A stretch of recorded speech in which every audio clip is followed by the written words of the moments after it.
Hello and welcome to this week's lecture. This week we're going to be talking about multicultural books, which is to me a very interesting and important subject, particularly at this time. But all the time it's an important subject. So first I want to start out with some definitions of what multicultural is. And the most basic definition is books by and about people of color. This was kind of the original definition of multiculturalism, kind of is the most narrow definition of multicultural books. You can expand this out. Eliza Dresang talked about a wider range of diversity, and she includes gender, sexual orientation, differing abilities, and also cultures that lack power or authority in a society. So anybody who's marginalized. So it really expands out that definition from just books by and about people of color.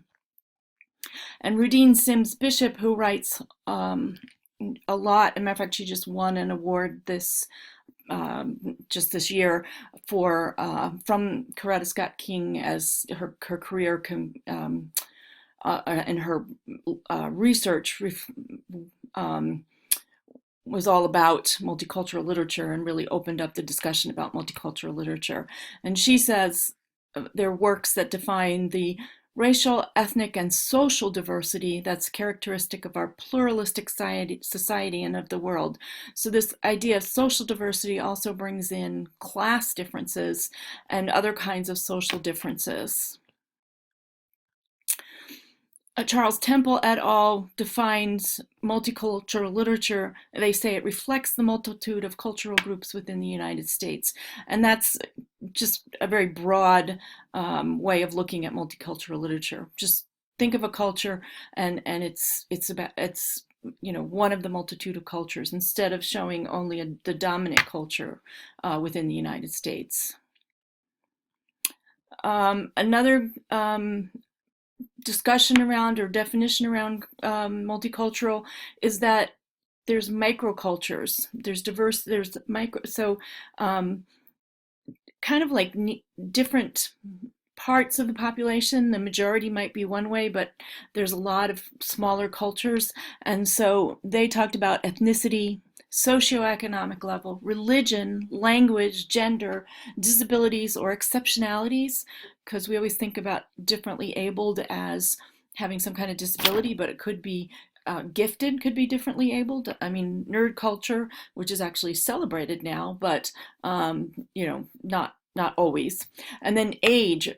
So all of these things could be a culture, and they're critical to the understanding of pluralism. All of these things existing within the United States and within the world.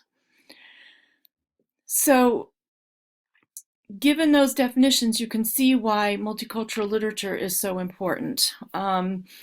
If your collection represents only one racial or ethnic group, whether it be the majority or the minority, only one gender, one social class, then your collection is not complete. The plurality, the represented, is superficial and not deep, and representative of a larger community. Even if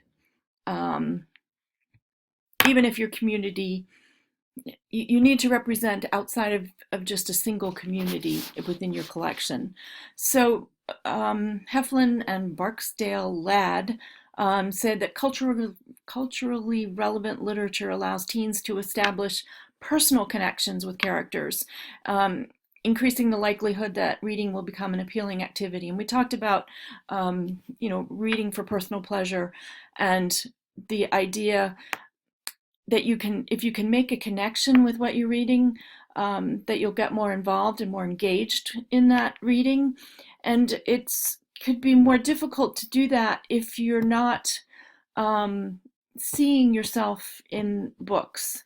And this comes down to this idea of windows and mirrors. Sometimes windows, mirrors, and sliding doors are all mentioned. And this is from the work of Rudine Sims Bishop, who I mentioned a slide or two back. And that when you see yourself in literature. So whatever your culture is, if you see it in literature, you see a mirror. You get to see yourself in that literature. If you see somebody else in the literature, it's a window into their world. And then the sliding glass doors or the doors is a way of connecting the two. So by having material that adds represents many different cultures, then there's this idea that not only do minority cultures or the marginalized cultures get to see themselves, but dominant cultures also get to basically interact, you could say, with marginalized cultures through material that features them. So it adds the perspective of the dominated cultures missing from textbooks and standard accounts. This is particularly important with nonfiction literature, because a lot of times there's historical or whatever textbooks can tell the story of what happens to what's the saying about history? The winners tell the story. But sometimes we need to tell the flip side of the story, and that can be done through books that feature events or cultures or people that aren't from the dominant culture who might not be talked about without additional books in your collection. So cultural competency is another phrase that's often talked about, and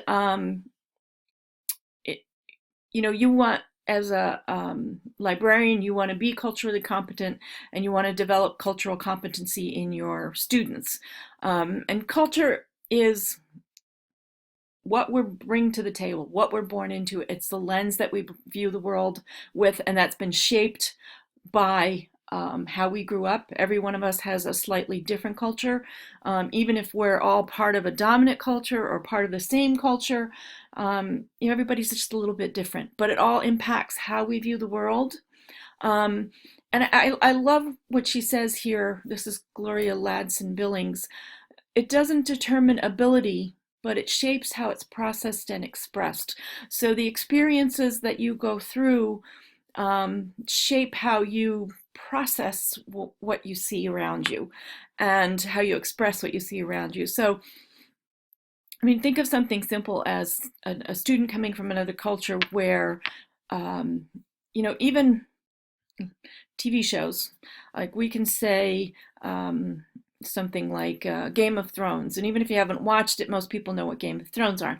But say you come from a culture that's not as Americanized and doesn't have American TV, you don't know what Game of Thrones is. So if you start teaching and you're using this idea of, Game of Thrones to kind of make a point, it might fall flat. So that person can't make the connection. And there's many, many ways that this can play into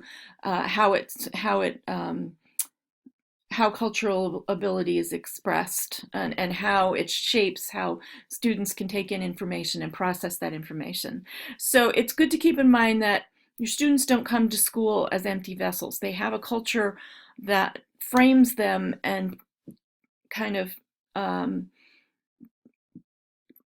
they bring that framing with them to school as they interact within the culture of the school and the culture of the dominant groups in the school. So I just like to think about this as we think about what kind of books to choose and how people approach books, and how having a wide range of books can increase cultural competency, because we can begin to see different cultures and what they might know and how they might express things. So that brings us to what kind of books are available out there that show other cultures. And the CCBC, which I mentioned in another lecture, and I'm going to give you another link to here, they were in the last lecture with that page of awards. And I can never remember what CCBC stands for. It's a Coordinated Children's Book Center or something, Cooperative Children's Book Center. But in 1985, they began keeping track of, they get 3 to 5,000 books a year. They're a huge center, and publishers send them books, and they get books, so they get a big representative sample of the books that come out every year. And they began in 1985 tracking books by Black authors and illustrators.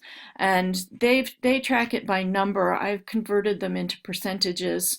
And you can see here that the percentage of books by Black authors and illustrators are very, very tiny, 85 through 93. The highest year was 92 with 2.1%.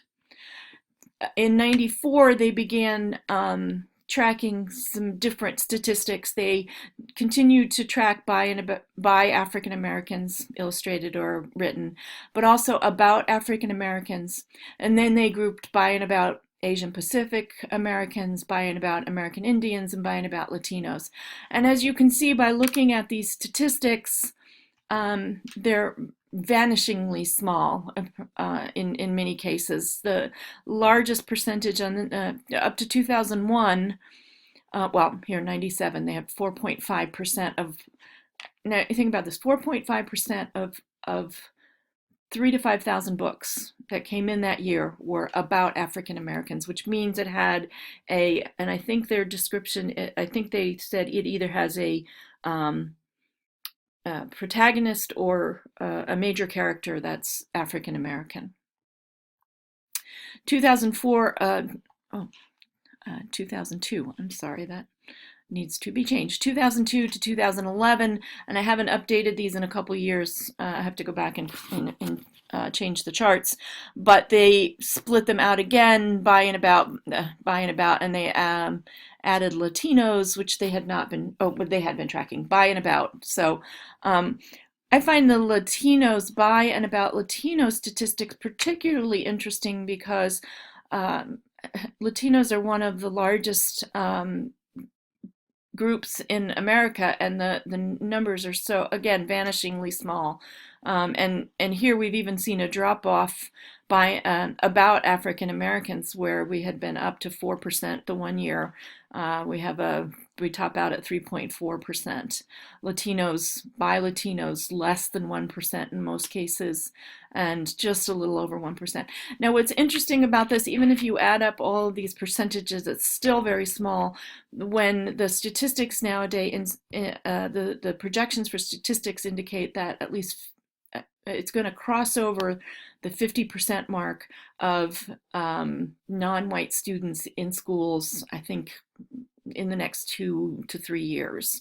It is the projected. It may even have been already. So we're at that halfway point. So if you think about half of all students in classes across the United States, and this is the percentage of books each year that come out that feature or are written about by or about marginalized groups or minority groups. One thing I want to mention here, when looking at these statistics and talking about developing a collection with multicultural books, is, and this goes back to the windows and the windows, particularly in the sliding glass doors, is that even if you are in a 100% white school or 95% majority white school and very few minority cultures within the school, it's still important to have multicultural books in order to let students see other people. I mean, they need to be, not everything should reflect their own view of the world. So we should not only see ourselves in books, we should see other people in books. And one of the arguments that's made sometimes is that, well, you can't relate to somebody who is Black or somebody who is, has a disability or whatever. But we've been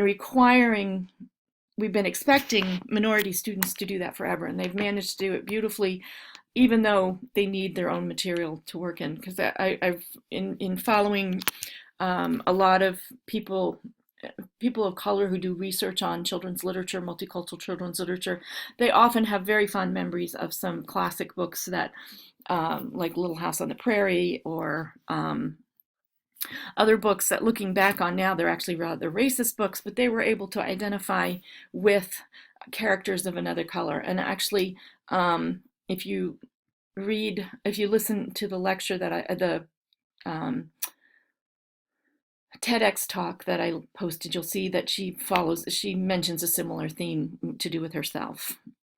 All right, quick ways to analyze books. These are ways to look at books to kind of, because not only do you want multicultural books, you want high quality multicultural books. So there's some things you can do to take a look at books to see if they're high quality or not. So one of the things is to check the illustrations and look for stereotypes, which is an simplified generalization, like this character here is just, screaming, "I'm Mexican and I'm going to have everything that looks Mexican or Spanish." So it's just oversimplified. Looking exactly like whites, except for being colored in. Minorities, looking whether they're active or passive, or are they in subservient or passive roles. One of the things I think is interesting about this picture, I always wonder why, because if you look at every other character, they are touching. Even the hair here between Peppermint Patty and Sally, I think that is touching. But the one African American character here does not touch. The only one that other image in here that doesn't touch is Woodstock, and he's a bird, so you might think he wouldn't touch. So I always wonder how purposeful that is. The other thing is, you can see that his characteristics, and this is kind of hard with the way he draws that, to make distinctive, but, if he were white, you wouldn't, colored white, you wouldn't think anything of it. So, or you would, he would look the same. But I always thought it's different that he's not touching any of the other characters. Just interesting. So this is from another site that talks about how to look at books, and it talks about common harmful or undermining stereotypes. So just things that you've seen, as you look through these, you've seen them. Strong, independent girls and women are manlike. Latino men talk funny or lazy, wear oversized sombreros. We saw that in the picture before. American Indian live in teepees, carry bowls or arrows. Poor people are invisible. All Muslims are Arab and or Muslim men are terrorists. So you see these really harmful stereotypes. The other thing that happens on the other side is just invisibility, that they're just not in children's books. So not as often do you see families in rural areas as you do in suburbia or urban areas. You don't see blue collar workers as often. You don't see, of course, families with two dads or two moms. Single mothers or fathers, it's usually a family. Homeless, very seldom do you see homeless families talked about in children's books. Families with an incarcerated parent. There's fewer Arab or people who practice Islam, although there are some more books, and I'll point you to a resource for those. Transgender adults and children. With the advent now of I Am Jazz and her books, and of course with Caitlin Kardashian father, I can't think of his last name, mother Kardashian person, it's become more acceptable in mainstream media and what you see on TV. So Jenner, that's his name, Caitlyn Jenner, her name. So boy, I'm really screwing up the pronouns, and it's very important when you talk about transgender adults and children to use their accepted pronoun. And for Caitlyn Jenner, her accepted pronoun is she. So I don't want to mess that up. But you might see more transgender adults and children in books. Another way is to check the storyline. What are the standards for success? For success, do minorities have to be extraordinary to be accepted, or can they just be like ordinary people like white people can be. Who's resolving the problems? Is it uh, always the dominant culture, or is it sometimes the minority culture? And are they passive roles or active roles? I found this on lessons Disney teaches our girls, and I thought it was pretty interesting. Um, I love Disney, and my kids watched Disney, and I loved Cinderella and wanted to be Cinderella. But some of the subtext to them are kind of interesting.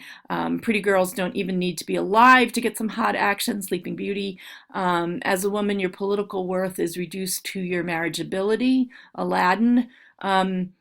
Appearances, Beauty and the Beast. The message to the female is appearances don't matter. What counts is what's in your heart. Unless you're the girl, you have to be beautiful. You can be the beast, but and then what the mermaid, Little Mermaid, it's okay to abandon your family, drastically change your body, and give up your strongest talent in order to get your man. Once he sees your pretty face, only a witch's spell could draw his eyes away from you, which I think is pretty funny. And if you're beautiful enough, Cinderella, you may be able to escape your terrible living conditions by getting a wealthy man to fall for you. And finally, Snow White. At first, it may seem terrible being so beautiful that other women get jealous, but don't worry. Once your beauty attracts a man, he'll protect you. So these are just kind of underlying messages that are depict the role, that kind of are the subtext to this role of women in some of these things. Not that I think we should ever put these books in children's hands, but you do have to be aware and try to have other messages also. Another way is to look at the lifestyles. Is different negatively portrayed rather than just neutral or positively portrayed? So are immigrants only shown in ghettos or migrant camps? Inaccurate or inappropriate depictions, quaint natives and costume syndrome, which is closely aligned to stereotyping, because again, here we have Spencer goes to El Paso, and I don't know, just not, it seems pretty offensive to me. It's a translation of an English book, and Spencer, the dog, and mom go to El Paso and Juarez, so it's, I don't know, doesn't work for me. Weigh the relationships between people. Who makes the decisions? Do minorities only have supporting roles? How are family relationships depicted? And this book, Coolies, is just an absolutely gorgeous book. It tells the story of two brothers, and here's where it's a beautiful family relationship. The love between the two brothers is important and part of the story, and they come over and they're working on the transcontinental railroad at a time where Chinese were cruelly treated in order to build this railroad. But it's got a beautiful story about the two brothers. Note the heroes. Are they safe heroes? In other words, are they not radical, or do they do their actions benefit the dominant culture, or are they subversive? Children's literature can be subversive sometimes, but sometimes it can be pretty status quo. Also note the effect on children's self-image. So oftentimes we see in that white equals beauty and black equals evil, and those are just kind of tropes. I mean, love Star Wars, not speaking against Star Wars, but very much black is the bad guys, except for the white stormtroopers. But, you'll see that, Darth Vader is black, dressed in black, and, Obi-Wan Kenobi is dressed in light colors. So, very much good and evil. And also body image. I mean, Augustus Gloop in the first Charlie and the Chocolate Factory, very negative portrayal of an overweight kid, and that they have to be greedy and overeat. And even here we have this is from, I don't know if any of you remember later Lady and the Tramp.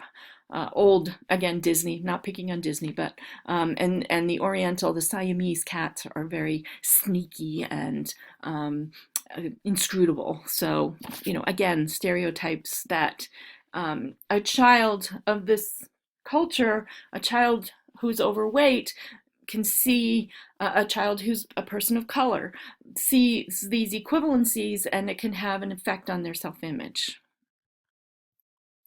Consider the background and perspective of the author or illustrator.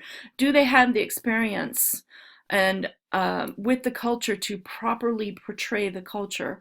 So therefore giving it authenticity.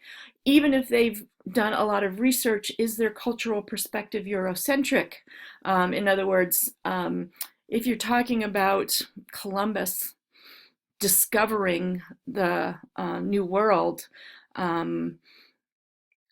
that's a very Eurocentric perspective because there were people here already. So it doesn't take into account that he wasn't discovering a new world. He was actually coming to this world where there was already a population, which, by the way, was killed off by germs. Some of them introduced on purpose to Native Americans. So, what is are they able to give multiple perspectives or give the perspective of the culture they're trying to represent? And you have to be pretty, you either have to do a real ton of research or be embedded in the culture to give it to be truly authentic. And what is the personal context of the author? Are they white middle class, which many authors are? Particularly in children's books, or do they have another context? Can they draw on other parts of other cultures besides white middle class? And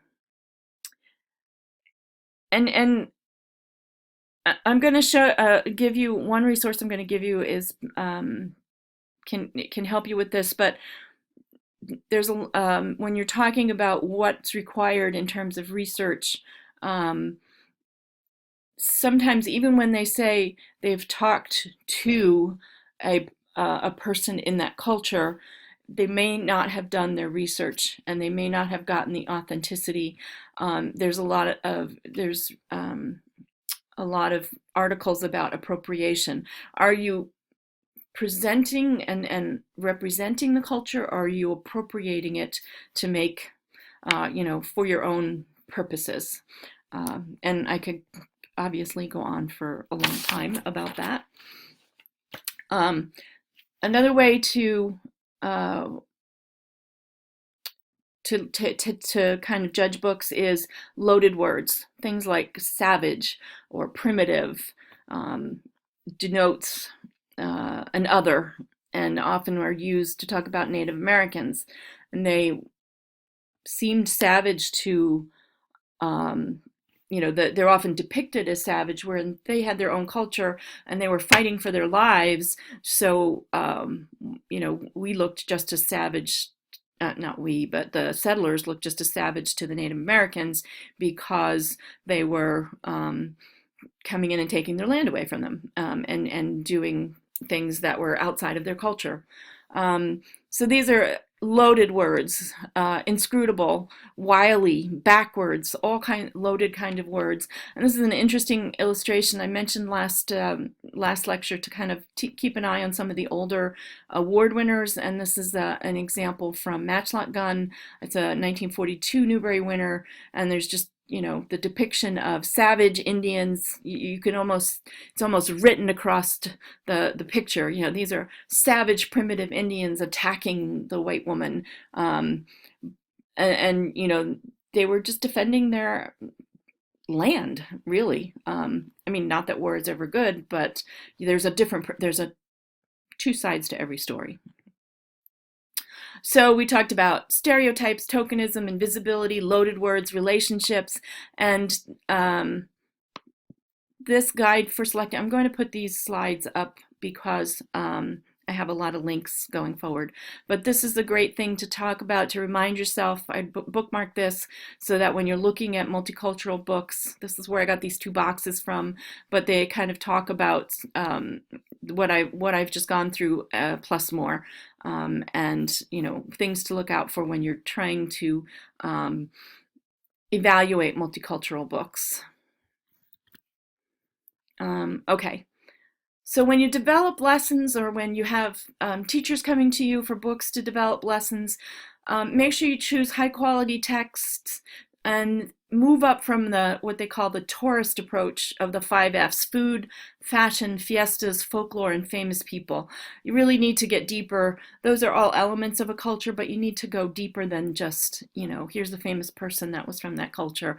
We've covered the culture and that's it. We ate some food, we wore a sombrero, and we had we learned about, somebody from that culture. So just keep that in mind when you're, developing text sets or trying to develop your collection or lessons.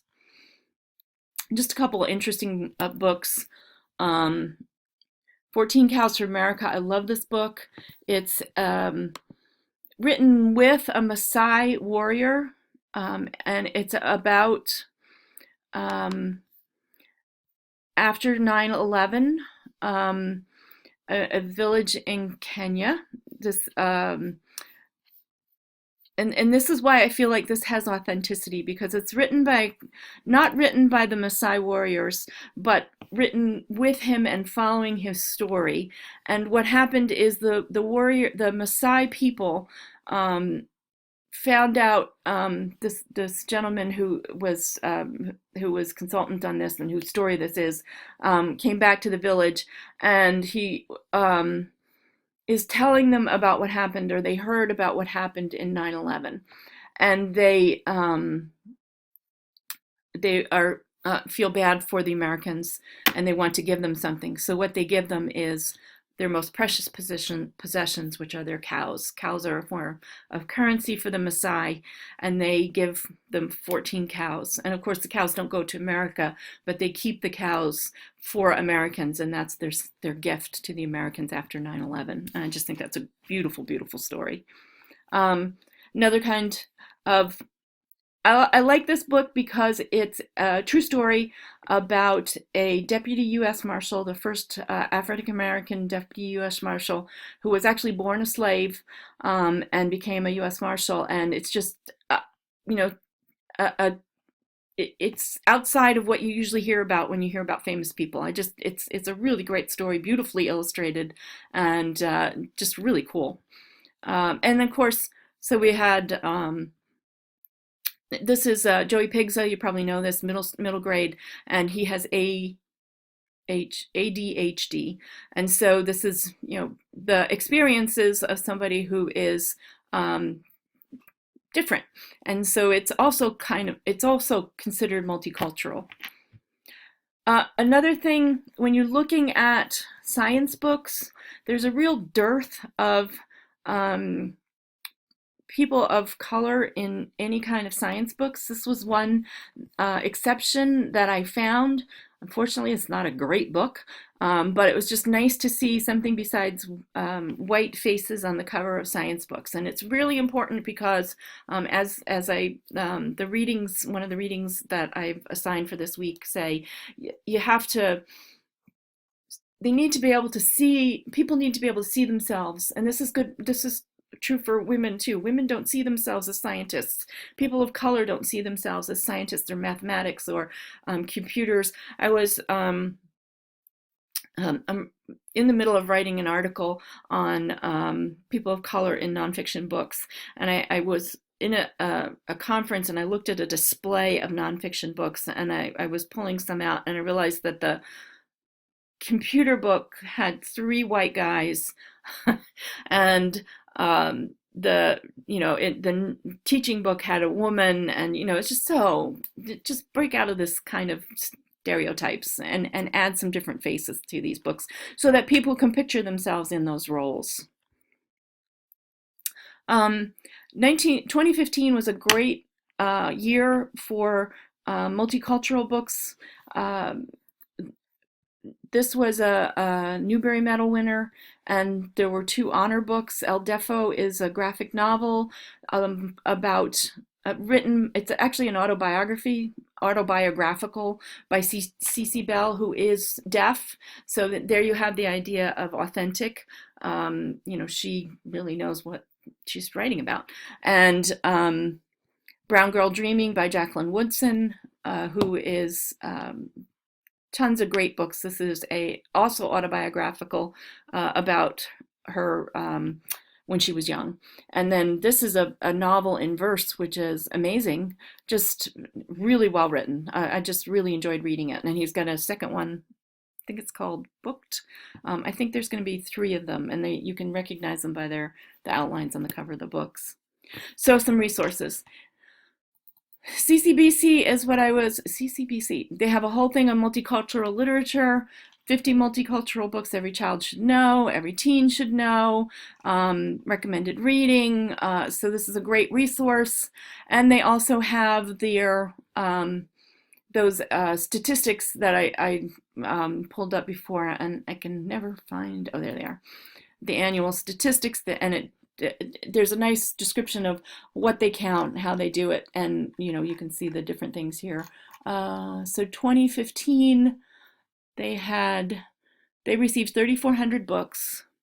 107 of those were by African Americans. 270 were about. And you see that's a little better than it's been doing if you just look down at the numbers.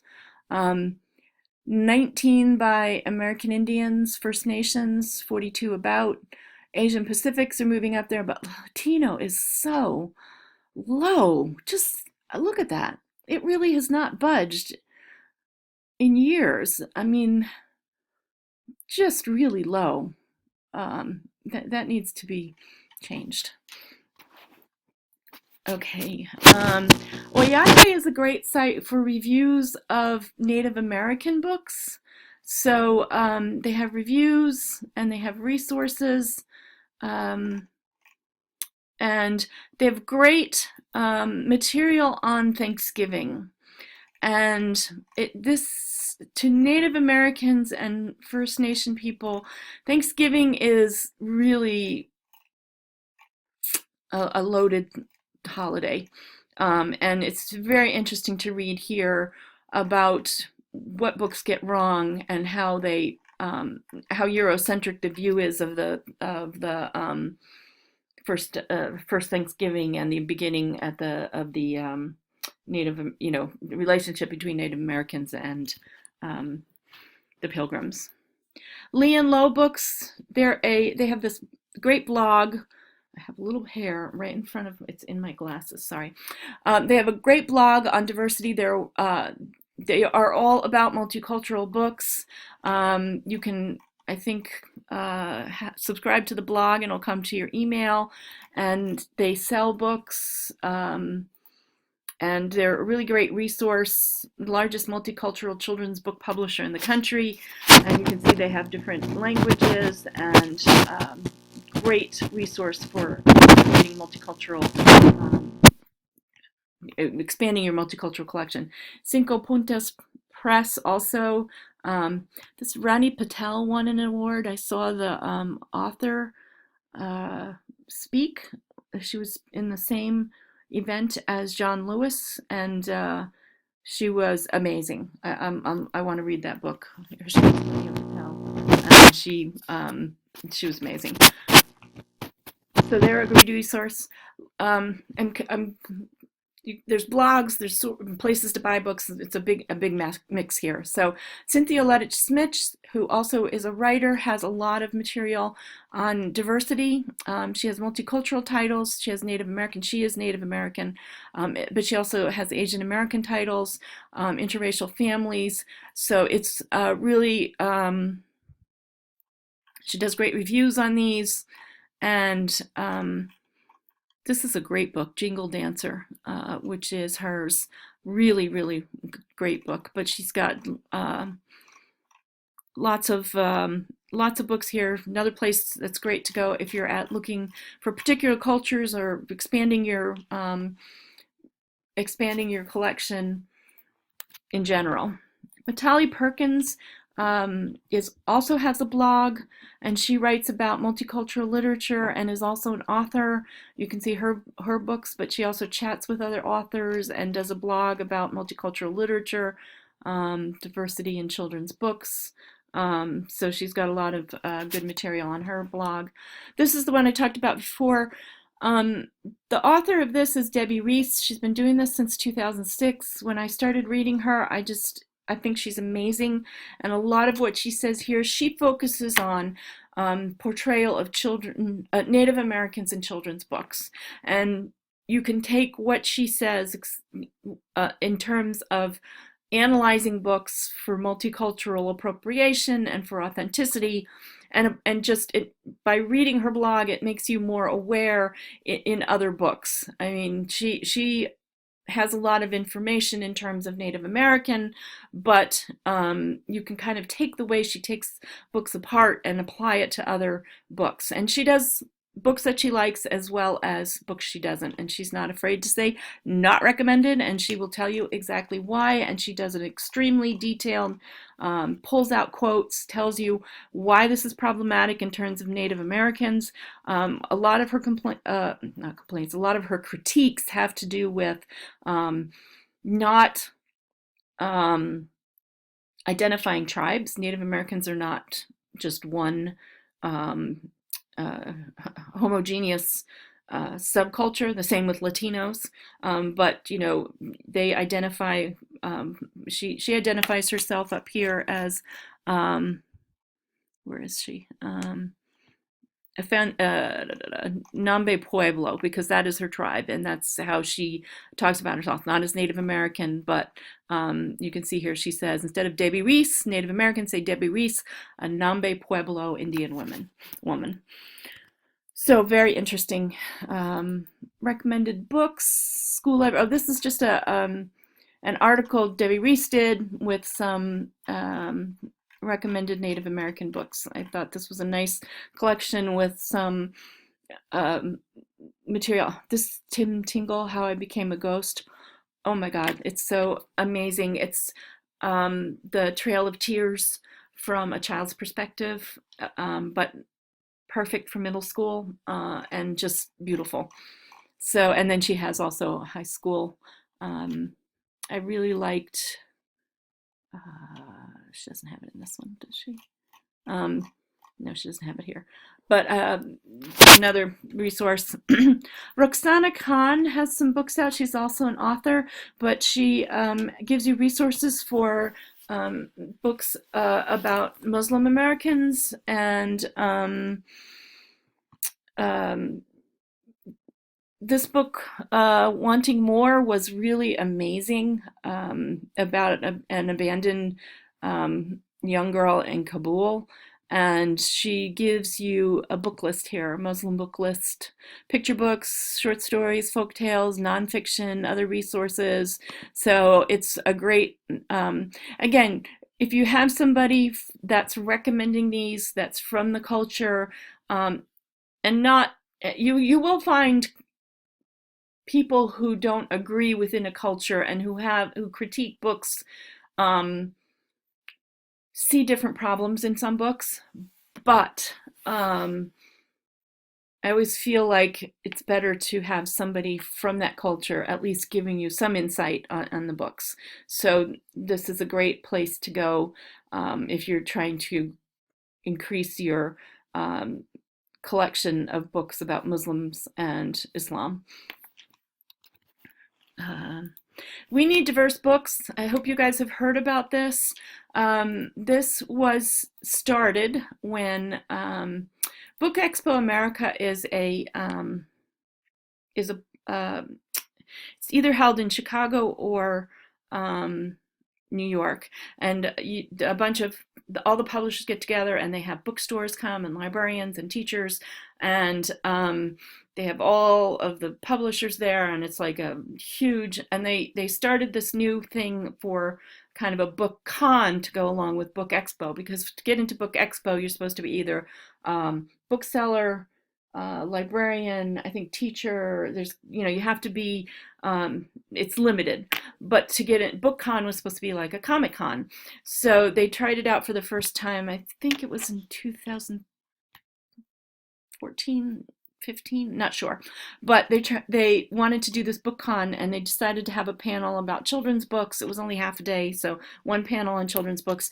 And when these people found out who was on the when it was announced who was on the panel, it was 4 or 5 white men, which, I don't know, there's a lot of even just white women who also write for children, and certainly a lot of people of color. So they tweeted out, "We need diverse books," and it became a big movement. So the tweet started trending, and then they developed this website, and now they have resources, and they have awards now for new diverse authors, and it's just a great website to follow. They have a lot of information that you can see the team there. They've got a lot of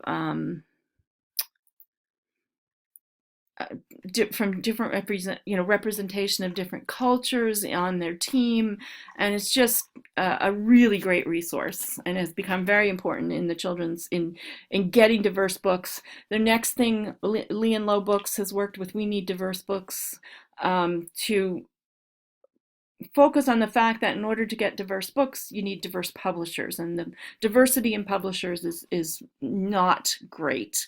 In the editors and publishing world, it's quite limited. So a couple of awards that focus on multicultural books. This is the National Council for Social Studies, most distinguished books appropriate for young readers that depict ethnicity in the United States. So these are last year's winners, and you can see this book is amazing.